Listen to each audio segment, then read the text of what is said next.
Boa noite, meus amigos. Muito obrigada pela oportunidade de estar aqui, podendo conversar com vocês. Boa noite a todos. Sejam todos muito bem-vindos. Agradeço imensamente a oportunidade de estar aqui com vocês, para poder dividir um pouquinho dessa doutrina maravilhosa que tanto completa a nossa vida, nos dando muita tranquilidade, muita paz, e muito discernimento para continuarmos seguindo, já que temos passado, né, por tantos percalços ultimamente.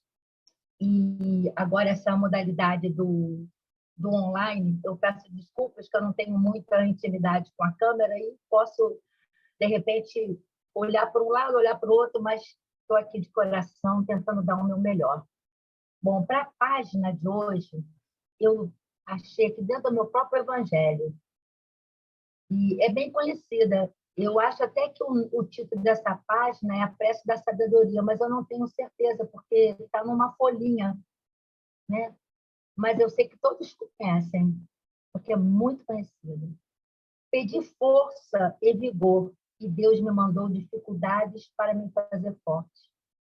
Pedi sabedoria, e Deus me deu problema para resolver.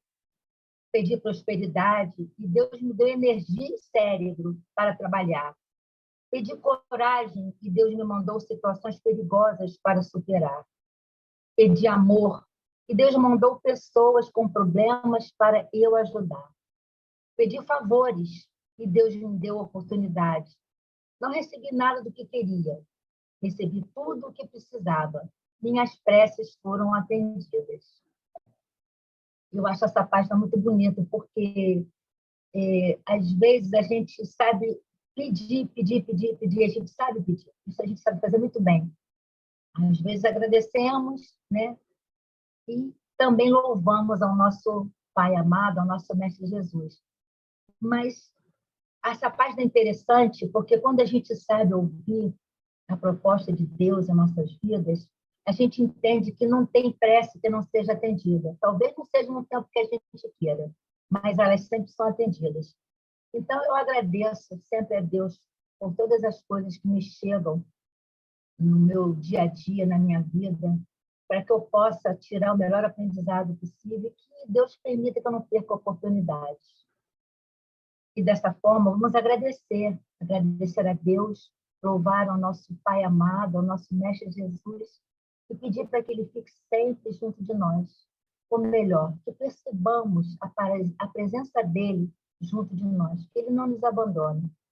Ele está sempre conosco, nos intuindo, nos mostrando a direção a seguir, através dos bons espíritos, dos nossos anjos guardiões, de todos aqueles espíritos benfeitores, bondosos, que acampam à nossa volta. Nós precisamos ter a sintonia com esses espíritos de luz, para que possamos brilhar e sermos pontos de luz nessa caminhada, não só para nós mesmos, mas também para todos aqueles que nos cercam. Muito obrigada e vamos dar início ao nosso estudo. Bom, meus queridos, me deram o tema para fazer. Eu gosto muito quando me dão um tema, porque eu sou obrigada a ler um pouco mais daquilo que me foi pedido. Senão eu fico sempre batendo no mesmo tema, dos temas que eu gosto muito de falar.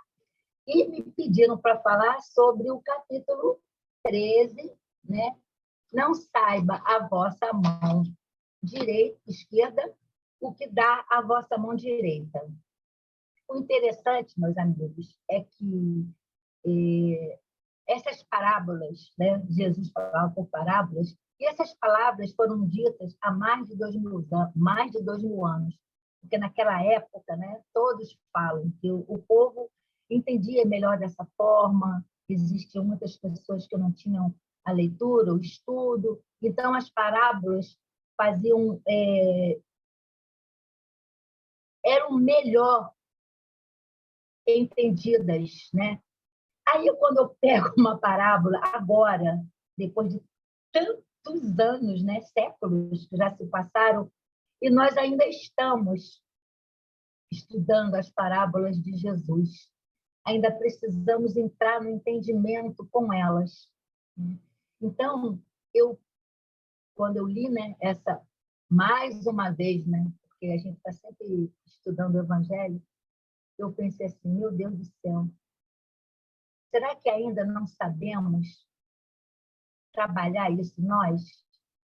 Será que a nossa mão esquerda ainda sabe o que a gente faz com a mão direita?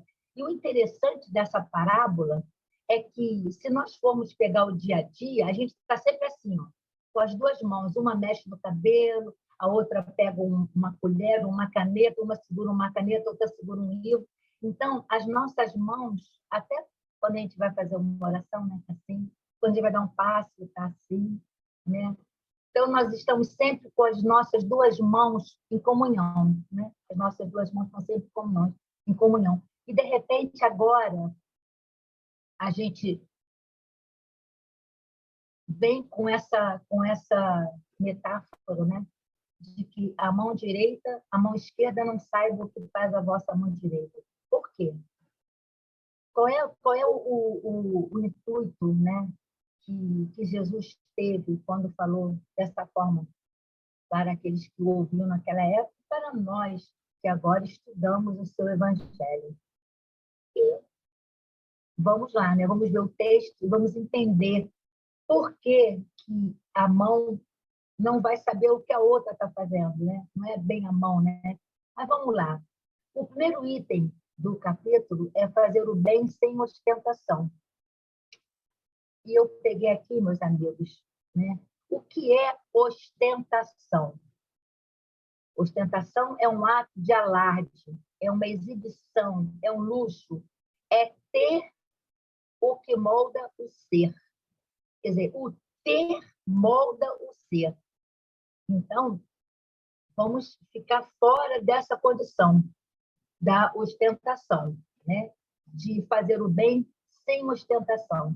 Às vezes, meus amigos, as pessoas, quando escutam alguma coisa assim, ficam assim, às vezes, um pouco chocadas, achando que pode ser com elas, mas não é bem assim. Na realidade, tudo que está no Evangelho é para todo mundo. Independente se você vai se sentir tocado ou não, mas é estudar as nossas atitudes todo o tempo, né? Porque a gente pode até fazer muitas coisas legais, mas em determinados momentos a gente não está tão bem engajado naquilo que é a proposta do nosso Mestre Jesus. E ele começa: guardai-vos, guardai-vos, não façais as vossas obras diante dos homens, com o fim de ser vistos por eles. De outra sorte, não tereis a recompensa da mão do vosso Pai que está nos céus.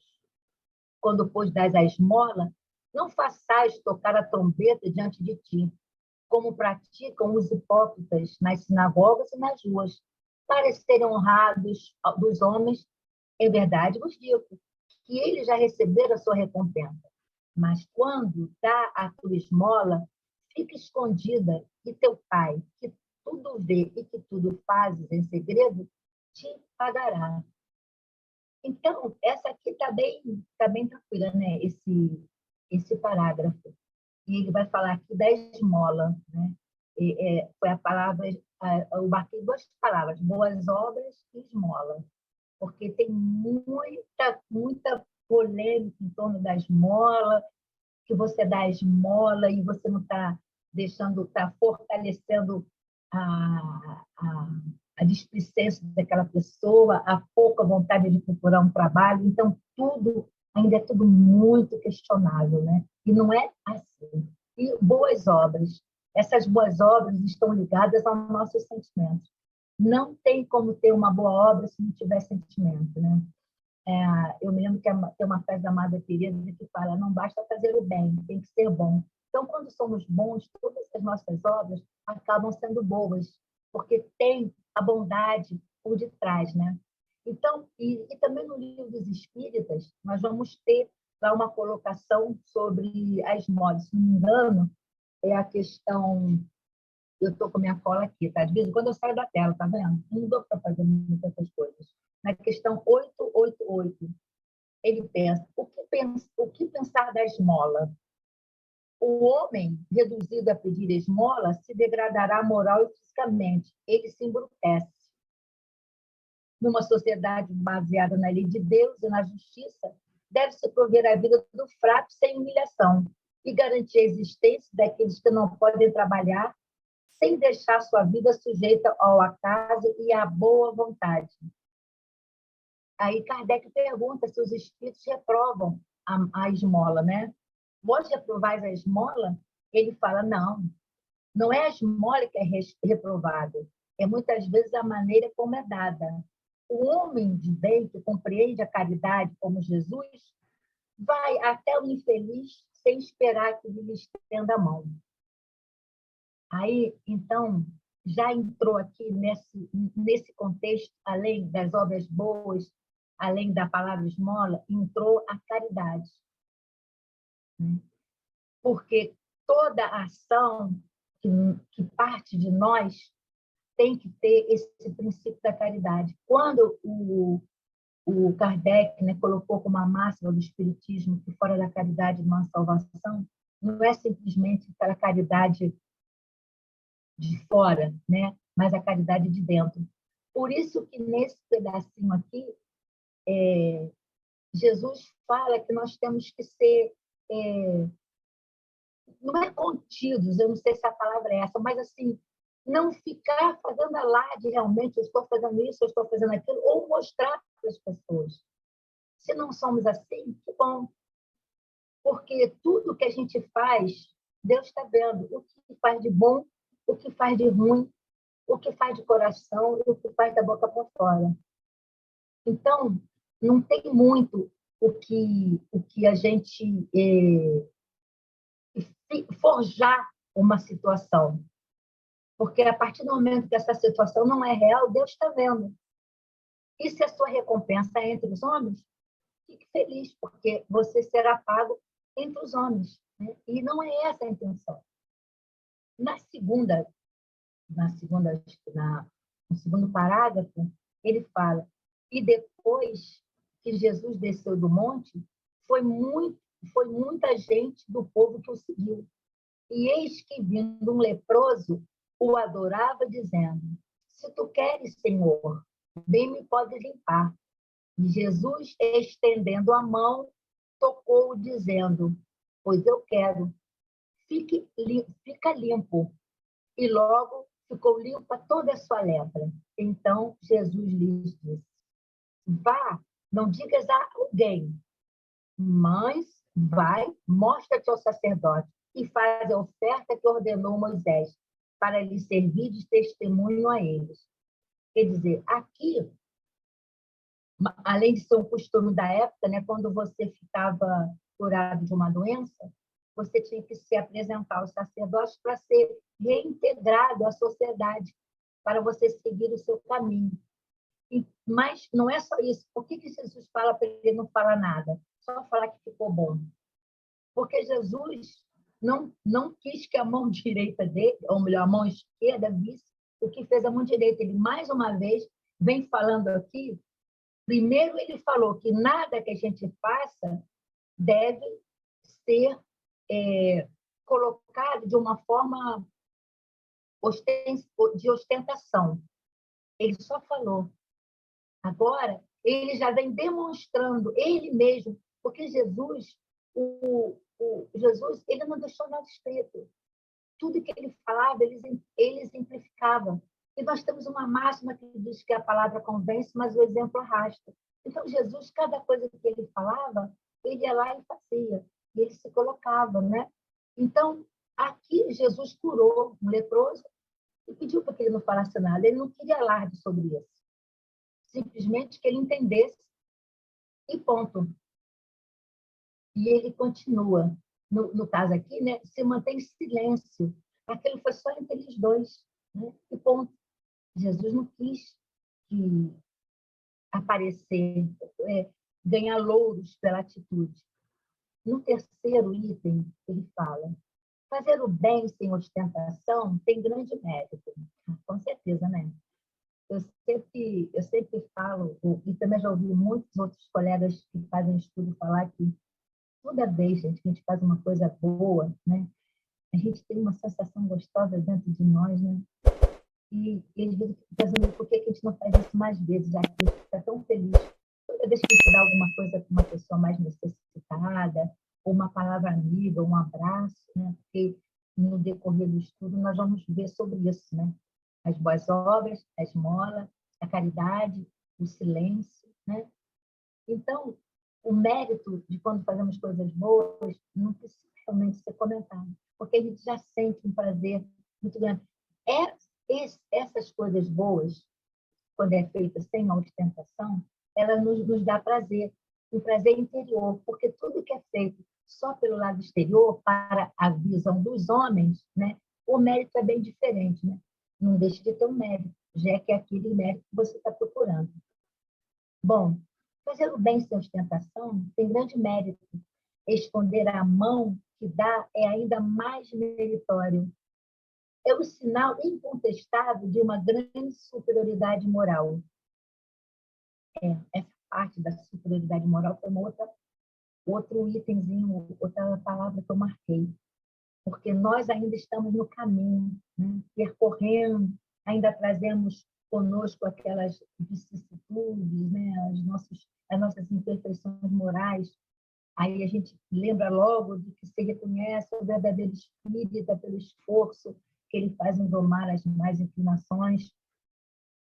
Isso tudo é um exercício diário que nós vamos paulatinamente, diariamente fazendo, né? Conquistando, né? Nada é feito de uma hora para outra, né? E esse caminhar nosso passa por aquilo, né?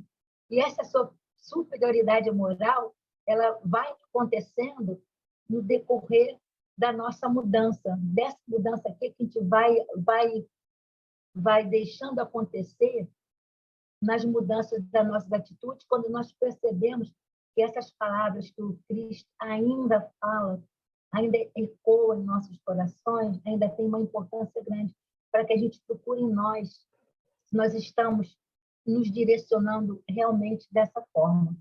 Então, ele fala, né, que é um sinal incontestável de grande superioridade moral quando você faz o bem sem ostentação. Por quê? Porque para ver as coisas de mais alto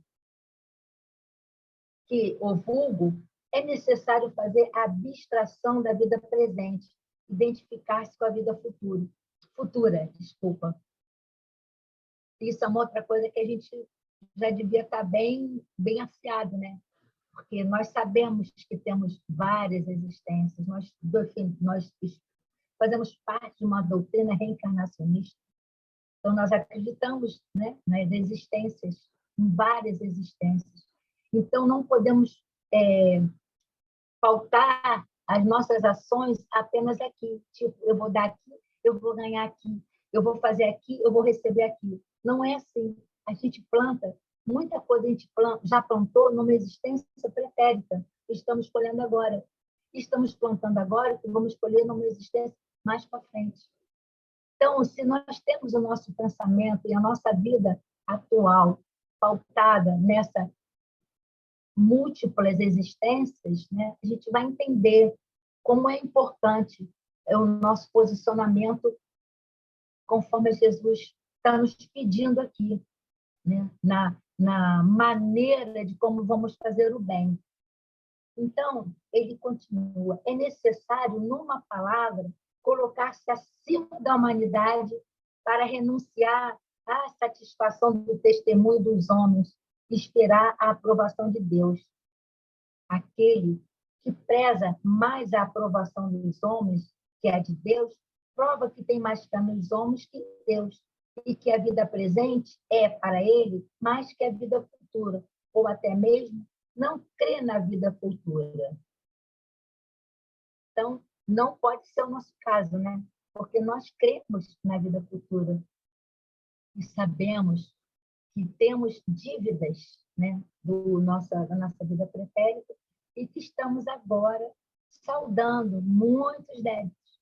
E as nossas atitudes, principalmente as atitudes no bem, no esforço que a gente faz para domar nosso egoísmo, nossa vaidade, nosso orgulho, faz com que tenha esse mérito, né, nas nossas obras. Se diz O contrário age, entretanto, age como se não acreditasse no que diz. É como nós somos os espíritas que falamos tanto de vidas futuras, né? Então temos que acreditar dessa forma, né? Nós temos várias existências, teremos muitas ainda. Bom, a nossa verdadeira vida, né, está nesse aprimoramento que nós vamos dando continuidade. E ele continua.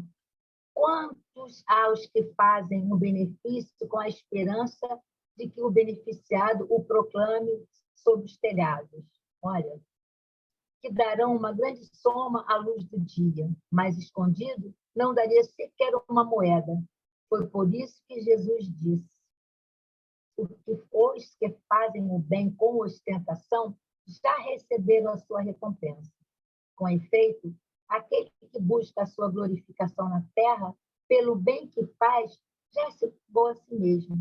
Deus não lhes deve nada, só lhe resta a receber a punição do seu orgulho. Aí a gente vem, né? Mais uma palavrinha que entra aqui no nosso estudo sobre fazer o bem sem ostentação. Já entrou a esmola, já entrou a superioridade moral, já entrou as boas obras, já entrou a palavra caridade acompanhando a esmola, né? Que nós vamos ver um pouquinho mais para frente. E aqui fala... Eu pensei uma coisa agora, pensei exatamente nesse momento, que eu acho que vale a pena comentar. Às vezes, a gente até tem atitudes, a gente faz algumas coisas e a gente comenta com outras pessoas, mas muitas das vezes a gente precisa saber que existem também aquelas atitudes que são comentadas ou que são faladas para que se movimente mais pessoas para agirem dentro daquele propósito. Existe um motivo qualquer para que você comente. Então, a gente não pode entender esse alarde, essa ostentação, como você ficar o tempo todo só se escondendo ou não falando. Porque, às vezes, a gente comenta algumas coisas que a gente faz para que outras pessoas somem àquele trabalho. Então, e uma coisa que eu acho, aí sou eu, Rosângela, falando, essa ostentação, às vezes, ela está dentro de nós, muito dentro de nós, né? Então, é uma coisa que a gente precisa entender, né? E ele continua, né? Nosso mestre. Quem a mão esquerda não saiba o que faz a direita é uma figura que caracteriza admiravelmente a beneficência modesta. Olha, outra palavra que marquei, a beneficência, que também é um item mais para frente desse mesmo capítulo, né? E tudo é amarradinho, sabe? Tudo vai de uma forma que a gente vai entendendo e procurando colocar tudo isso que é falado dentro do nosso coração para ver se as nossas atitudes estão bem assim, caminhando certinho junto com o que Jesus nos propõe. Mas se existe a modéstia real, também existe a falsa modéstia. A falsa modéstia, né? Claro que existe. Mas continuo falando que isso é uma coisa de cada um. Eu não preciso me preocupar se a pessoa que está caminhando comigo, eu percebo nela uma falsa modéstia. Isso é com ela. Todas essas colocações são para a gente, não é tipo assim, poxa, a Rosângela tinha que estar ouvindo essa palestra hoje, isso aí é para ela, que não sei o quê. Não é dessa forma. É para a gente. Então, nós temos que saber que se existe a modéstia real, também existe a falsa.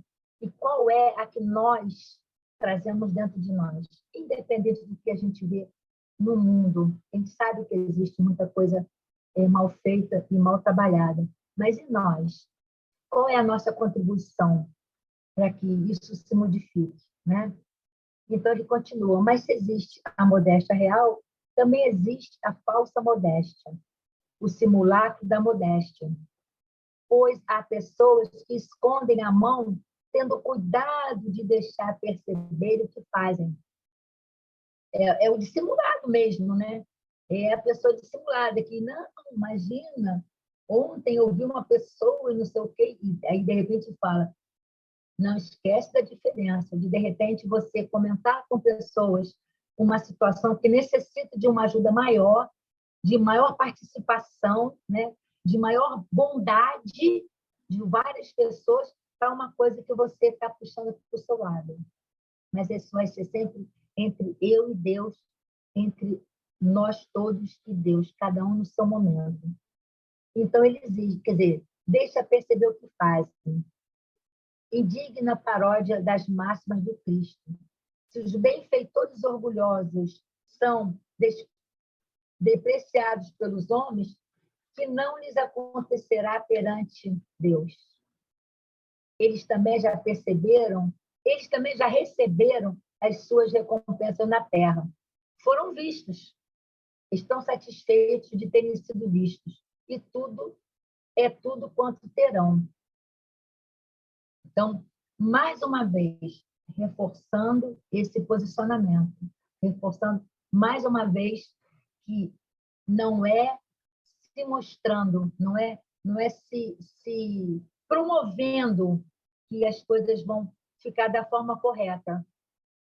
Qual será, então, a recompensa do que faz pesar os seus benefícios sobre o beneficiado, que lhe exige, de qualquer maneira, testemunhos de reconhecimento, que lhe faz sentir a sua posição ao exaltar o preço dos sacrifícios que suportou por ele? Oh, para esse, não há nem mesmo uma recompensa terrena. Aí ficou pior, né, meus lindos? Ficou bem pior. Quer dizer, olha só, a gente pode melhorar, mas se a gente não quiser, também pode tornar a coisa um pouquinho mais difícil para nós mesmos. As lágrimas... Desculpa, eu pulei uma parte aqui. Para esse, não há nem mesmo uma recompensa terrena, porque está privado da doce satisfação de ouvir bendizerem o seu nome, o que é um primeiro castigo para o orgulho. Realmente, o orgulho é um bicho bem pequeno. As lágrimas que estancam em proveito de sua vaidade, em lugar de subirem ao céu, recaem sobre o coração do aflito para ulcerá-lo. O bem que faz não lhe aproveita, desde que o censura, porque todo benefício exprobado é moeda alterada e perdeu o valor. Olha que tristeza, né? Então, não, de qualquer maneira, não vai valer a pena. Agora, infelizmente, às vezes, eu acredito que tem pessoas que vão dentro desse caminho e às vezes nem percebem, né? Porque nós precisamos nos conhecermos, né? Precisamos conhecer a nós mesmos para que a gente perceba qual é o lado que a gente está chegando. Ou se começamos dessa forma, né? Até para poder...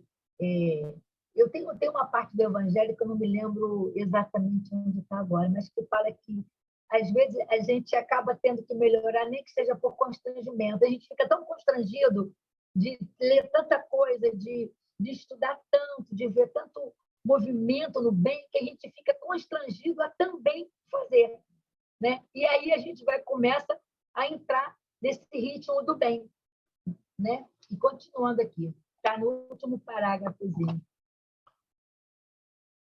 O benefício sem a ostentação tem duplo mérito. Olha só, não é só o mérito, tem duplo mérito.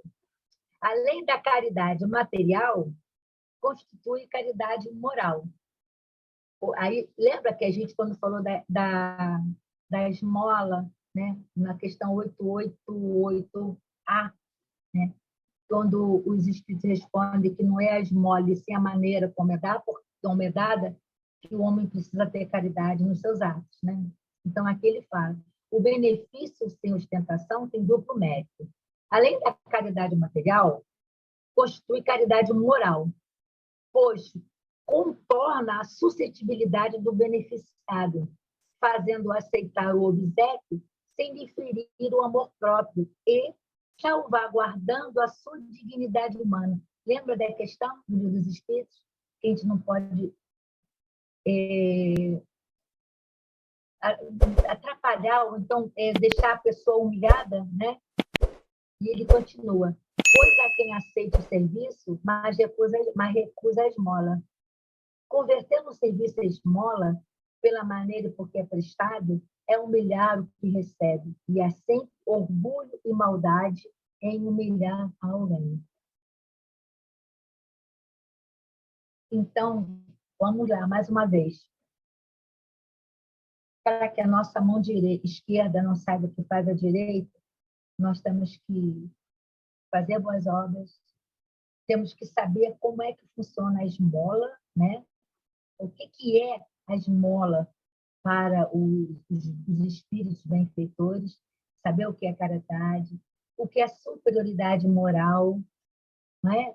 E agora nós estamos aqui passando pela caridade material, pela caridade moral, e descobrindo que quando a nossa mão está quase com o olhinho ali olhando, nós estamos trabalhando a nossa vaidade, o nosso orgulho, o nosso egoísmo, né? E nós já sabemos qual é a recompensa para esse tipo de sentimento que move a gente. Muitas vezes é mais ou menos dessa forma. E ele continua. A verdadeira caridade, ao contrário, é delicada e habilidosa para dissimular o benefício e evita até mesmo possibilidades de melindre. Porque às vezes tem horas que você nem sabe como chegar na pessoa, né? Para que ela não fique ofendida ou achando que você está querendo humilhá-la realmente, né? Você tem que chegar com jeito. Porque de verdade, meus amigos, deve ser não. Com certeza eu sei que é uma coisa muito triste você ter determinadas necessidades e às vezes as pessoas não enxergam isso. Nós temos tantos segmentos na nossa sociedade de pessoas tão pobres que vivem na linha da miséria e que às vezes a gente passa por essas pessoas, elas têm uma invisibilidade horrível. A gente nem percebe que estão ao nosso lado. E muitas das vezes a gente justifica a nossa falta de caridade, a nossa falta de ação nelas, dizendo, elas não quiseram estudar, ou elas não fizeram isso, não fizeram aquilo. E assim a gente passa feliz, sem perceber que estava ali uma oportunidade, né, de sermos solícitos. Então, vamos lá. A verdadeira caridade, ao contrário, é delicada e habilidosa para dissimular o benefício e evitar até o aumento do sofrimento provocado pela necessidade. Ela sabe encontrar palavras doces e afáveis que põem o beneficiado à vontade diante do benfeitor, enquanto a caridade orgulhosa humilha. Então, olha só, ele ainda coloca que existe a caridade orgulhosa, que claro, é a mão que está sabendo o que a outra está fazendo. O sublime da verdadeira generosidade está em saber o benfeitor inverter os papéis, encontrando um meio de parecer ele mesmo agradecido àquele a quem presta o serviço. Eis o que querem dizer essas palavras, que a mão esquerda não saiba o que faz a vossa mão direita. Bonito, né, meus amigos? Isso aqui é o primeiro item do capítulo 13, fazer o bem sem ostentação. É o passo a passo de como nós vamos perceber as nossas atitudes, né? Se estamos agindo de acordo com a proposta do Cristo. Aí eu fiz aqui um bate-bola para a gente refletir em cima do texto, né? E, por exemplo, quando eu comecei, né, falando com vocês sobre a própria fala, né, não saiba a vossa mão esquerda o que faz a mão direita, sem esquecer, né, que ambas as mãos trabalham sempre juntas, né? Experimenta botar um braço para trás e ficar só trabalhando com a mão. Fica uma coisa meio difícil. Mas trabalhar em conjunto é uma coisa, e trabalhar como se fosse uma percebendo o que a outra está fazendo, é bem diferente, né? A ostentação como ato de exibição. É quando o ter molda o ser. E isso não pode acontecer de jeito nenhum. Porque aí nós vamos estar trabalhando essa coisa não muito boa dentro de nós. Quando no texto temos a palavra esmola, eu coloquei aqui, como é que nós, um questionamento para a gente pensar, como é que nós procedemos diante da necessidade do outro? Essa esmola, essa palavra, né? Ela não é você que está dando, vamos dizer assim, é o outro que está recebendo. Então, isso faz uma diferença. Porque quando você se propõe a estar ajudando, a estar vendo a necessidade do outro, então ele está recebendo. Então, a gente não questiona nem o que vai ser feito daquela atitude nossa, porque muitas vezes a gente fala assim, eu não dou nada não, porque ele vai beber. Eu vou dar um dinheiro para ele, ele vai beber uma cachaça. Aí eu fico pensando, gente, de repente ficar na rua 24 horas por dia, 7 dias por semana, 30 dias, 10 anos, 20 anos. Tem moradores de rua que estão na rua desde pequenininho, por conta de violência, por conta de uma série de fatores que não é agora o momento de comentar. Mas será? Tem uma vez que... Isso eu não fiz, tá bom? Eu estava indo buscar meu filho no colégio, correndo muito, estava muito atrasada. E passou o lixeiro, o moço do lixo, né? Estava sem caminhão. Aí ele me pediu R$ 2, mas eu estava assim, saindo sem nada, porque o colégio do meu filho é na rua seguinte. E eu estava sem nada na mão, mas eu estava muito atrasada. Aí eu falei assim, meu querido, não posso te ajudar agora porque eu estou correndo. Eu estava correndo realmente, mas eu estava na porta da minha casa, hein? Ele me pediu R$ 2 porque ele queria tomar um Guaraná. E eu não dei. Vou ficar com vocês, eu não dei. E até hoje eu conto essa história porque eu acho que eu perdi uma grande oportunidade. Ele só queria tomar um Guaraná. Não houve julgamento, mas eu não dei. Isso é importante. Eu sempre vou falar isso, mesmo que não pareça uma coisa muito boa minha, mas foi o que eu fiz. Para que a gente perceba que a todo momento nós somos, não é cobrados no mau sentido, Deus nos capacita, então Ele está sempre nos dando essas oportunidades de ajudar. Né? Então, o que a gente olha da necessidade do outro? No caso desse moço, queria tomar um Guaraná, mas a minha necessidade parece que foi maior, né? E ele deve estar até hoje querendo tomar um Guaraná e eu com a consciência pesada para sempre, né? Mas vamos lá. Então, eu coloquei aqui, estamos ajudando a nós mesmos, né? Quem sabe por constrangimento. Porque eu me lembrei dessa parte do Evangelho que fala de tanto a gente ler, de tanto a gente estudar, que a doutrina vai entrando aos poucos dentro do nosso coração, né?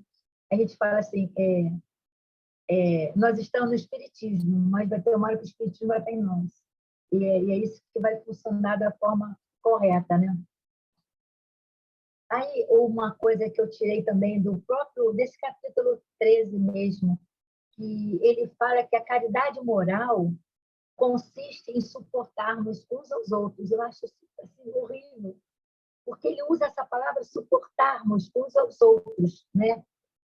E ele ainda continua, e é o que menos fazeis neste mundo inferior em que estás encarnados no momento.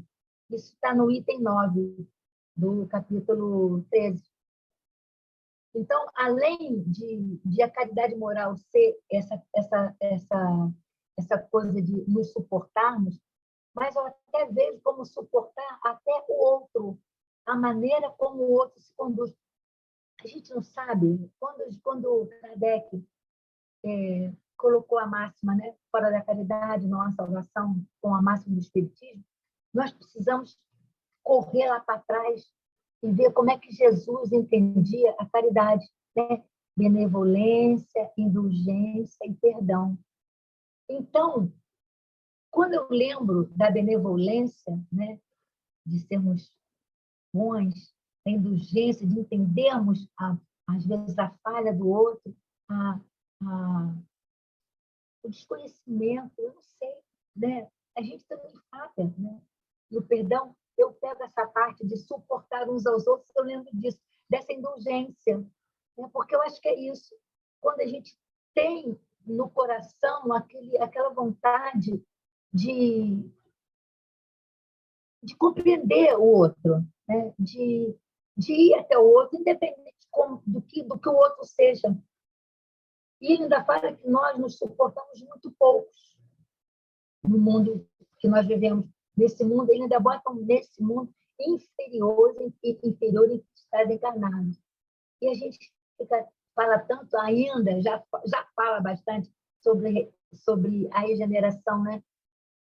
A gente pode estar até a caminho, mas o próprio Livro dos Espíritos também fala que numa sociedade onde ela é, vamos dizer assim, presidida, não é essa palavra, pelas leis de Cristo, ninguém morre de fome.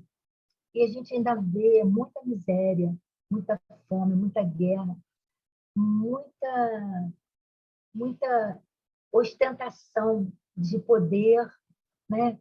De palavra final, enquanto tudo isso acaba sendo desnecessário quando nós estamos diante de uma grandeza, diante de um sentimento que certamente, se esse sentimento, quando esse sentimento começar a dominar o nosso interior, né? Quando a nossa alma entender que esse sentimento, que é o amor, é o sentimento que vai fazer com que tudo se modifique, não vai ter mão esquerda vendo a mão direita, porque as duas mãos vão estar trabalhando juntas. É isso que vai acontecer. Então, esse sentimento, que é o amor que o Cristo veio, pregou e prega até hoje, é a palavra mais significativa, né? Aí ele fala, né, também da caridade moral, da caridade material. E nós precisamos entender que a caridade material, ela não é passar pelo que... Tudo bem, a gente dá o que a gente não quer mais, a gente dá o que nos sobra. Mas a gente pode até fazer isso. A gente começa assim, mas depois a gente passa a dar de acordo com a necessidade do outro. Porque, de repente, o que eu quero agora não é um pão, é uma palavra, é um abraço, ou é um casaco, ou é um copo d'água, ou é um sorriso, ou é uma prece. Entendeu? Muitas das vezes, pessoas que trabalham com moradores de rua, eu sei, né, falam que às vezes não tem uma comida para dar e eles pedem uma prece, sabe? Isso faz muita diferença. Você percebe que tem essa caridade moral pode se estender. Ela não precisa ser necessariamente aquilo que você não quer mais, né? Porque também tem uma coisa que eu coloquei aqui, quando você, assim, você dá o excesso, quando você dá o que te sobra, isso não te modifica, entendeu? Não modifica. Então, que vai essa caridade material, para ela ser uma caridade positiva, ela não tem que gerar uma vaidade, ela tem que gerar uma bondade. Então, se eu dou o excesso, dou o que eu não quero, não me modificou em nada. Eu estava com o meu armário cheio de coisa e estava querendo trocar. Eu não fui motivada pela necessidade do outro, eu fui não motivada pelas minhas próprias necessidades, pelas minhas próprias carências, pelas minhas próprias vontades, né?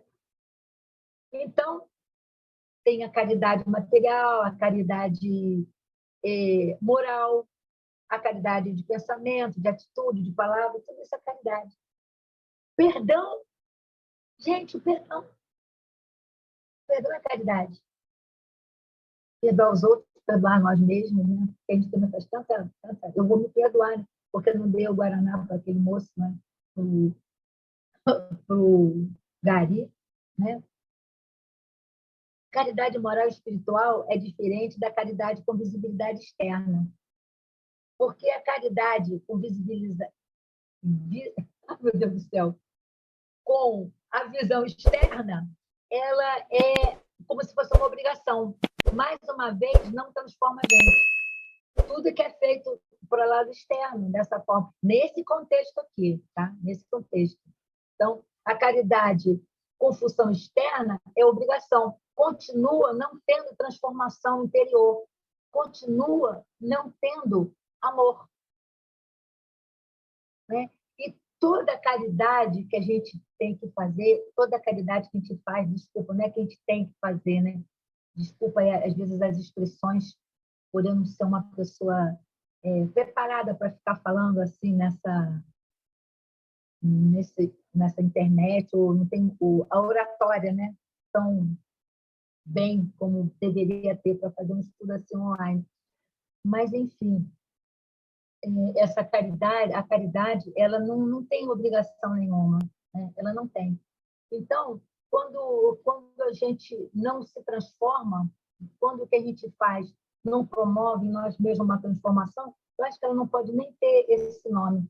Né? E quando a gente procura uma recompensa entre os homens, nós estamos apenas fortalecendo o nosso orgulho. E também que essas nossas atitudes em relação ao outro, em relação a darmos algum suporte para uma pessoa com uma necessidade melhor que a nossa, ou melhor, maior que a nossa, passa também pelo exemplo, né? Pela maneira como a gente dá. A gente precisa também entender que, por exemplo, quando Jesus fazia as coisas, quando ele falava, ele fazia, ele já ia nos evangelizando, né? Ele já estava evangelizando o seu povo, porque as atitudes dele demonstravam, né, as coisas que ele falava. Então, diante de toda aquela situação, ele já ia colocando esse amor, essa coisa boa dentro das pessoas. E tem um texto do irmão X,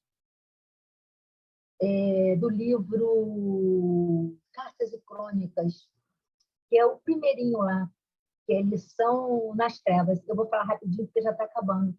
Mas é a história de um homem que ele era assim, muito bom, fazia muitas coisas boas enquanto encarnado. Desencarnou, né? Foi para o plano espiritual e continuou fazendo trabalhos de benfeitoria junto aos desencarnados. Então, uma vez ele estava lá passeando pelo umbral, imagina, passeando pelo umbral, fazendo lá, recolhendo os espíritos que estavam podendo ser ajudados, e, de repente, ele esbarra numa curva de espíritos extremamente grosseiros, ruins, sabe? Negativos. E o chefe deles, quando vê aquele benfeitor, manda todo mundo ficar quieto. Fica todo mundo quieto aí. Vamos deixar ele falar. E os espíritos que seguiam esse malfeitor mor ficam indignados. Por que você quer que a gente ouça ele? Por quê? Aí ele falou assim, porque quando eu era encarnado, ele me ajudou muito. Aí, cada espírito que estava ali junto desse trevoso foi, de uma forma irônica, fazendo perguntas para ele. O que ele fez por você? Ele me deu o que comer quando eu precisei. O que mais que ele fez? Olha, ele não me deixou passar fome, atendeu a minha família, me cuidou no momento de doença. E foi falando algumas coisas que aquele espírito benfeitor havia feito para ele enquanto encarnado, né? E o espírito benfeitor, né, ficou assim, meio admirado. Aí perguntou assim, mas você me conhece? Ele falou assim, claro que eu conheço você. Você realmente me ajudou muito quando eu estava encarnado. E ele fica indignado e pergunta, por que então que você está aqui? Se eu fiz tanto bem a você, por que você está aqui? Ele fala assim, realmente você me deu muita coisa, você me ajudou muito, você só não me ensinou a viver. E no finalzinho desse texto, ele fala assim, espíritas, irmãos, cultivemos a divulgação da doutrina renovadora que nos esclarece e reúne, como o pão do corpo, estendamos a luz da alma que nos habite, que nos habilite a aprender e a compreender, raciocinar e servir. É bonito, né? Então, além da nossa mão esquerda não saber o que faz a direita, só tem um jeito que a gente saber se isso acontece conosco, através das nossas atitudes. E que cada vez que tenhamos uma atitude em relação ao outro, de ajudar, de fazer o bem, de olhar para o próximo, que nós possamos fazer isso dessa forma, evangelizando, através do nosso comportamento, das nossas atitudes, das nossas palavras, do nosso olhar, do nosso ouvido de ouvir. Dessa forma, meus amigos, eu agradeço a vocês. Espero que o estudo tenha sido gratificante para vocês. Para mim, foi muito bom fazer. Eu tenho, desde que eu comecei a ler, a reler, eu também estou repensando para que cada vez eu consiga mais atingir a meta do que eu mesmo me propus para essa existência.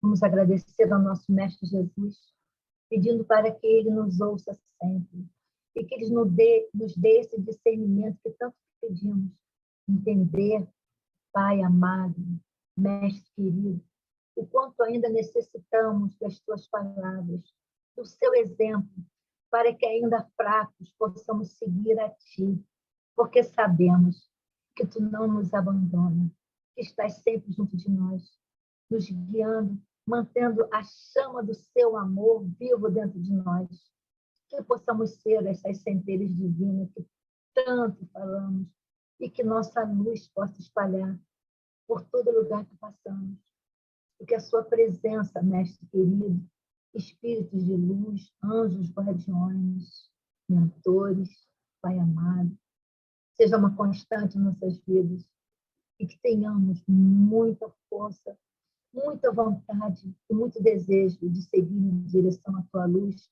certos de que vamos cada vez mais fazer o nosso melhor. Obrigada, Mestre. Obrigada a todos os que estão aqui presentes conosco.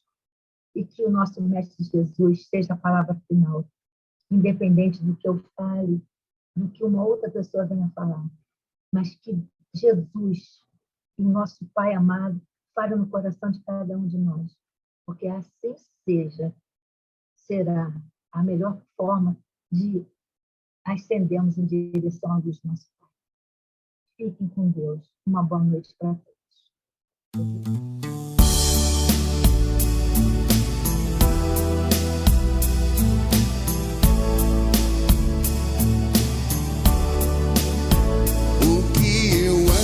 Construindo aqui dentro de mim, o que eu ando irradiando em torno de mim, aonde eu ando guardando meus tesouros, no vaso da alma, num pote de ouro.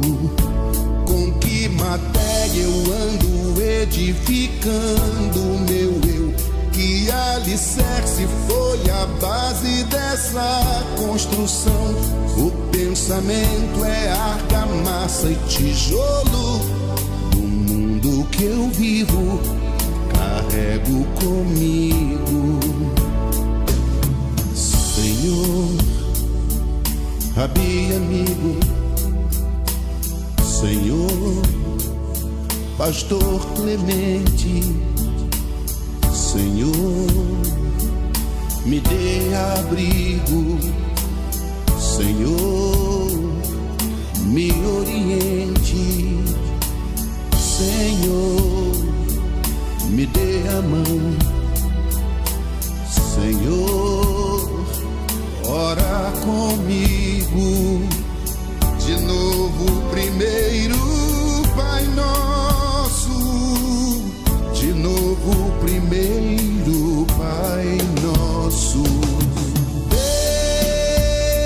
Deus, o pensamento criador, fonte de onde tudo emanou. Jesus, o testamento redentor, conduz com zelo de governador. Maria, mãe, o anjo intercessor, bendito ventre, abrigo do Senhor. Interceda por nós, conduza-nos, ó Mãe, ensina ensina-nos a ter mais santidade. Interceda por nós, conduza-nos, ó Mãe, ensina-nos a ter mais santidade.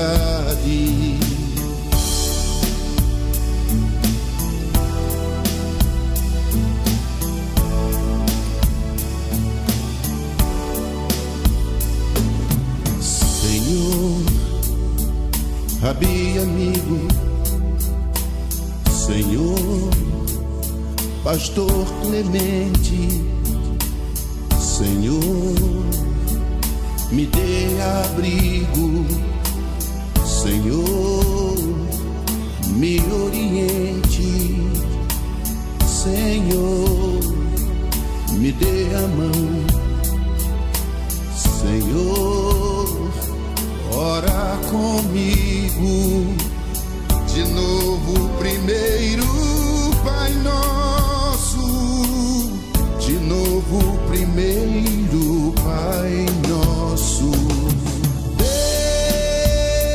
Deus, o pensamento criador, fonte de onde tudo emanou. Jesus, o testamento redentor, conduz com zelo de governador. Maria, mãe, o anjo intercessor, bendito ventre, abrigo do Senhor. Interceda por nós, conduza-nos, ó Mãe, ensina-nos a ter mais santidade. Interceda por nós, conduza-nos, ó Mãe, ensina-nos a ter mais santidade. Interceda por nós, conduza-nos, ó Mãe, ensina-nos a ter mais santidade.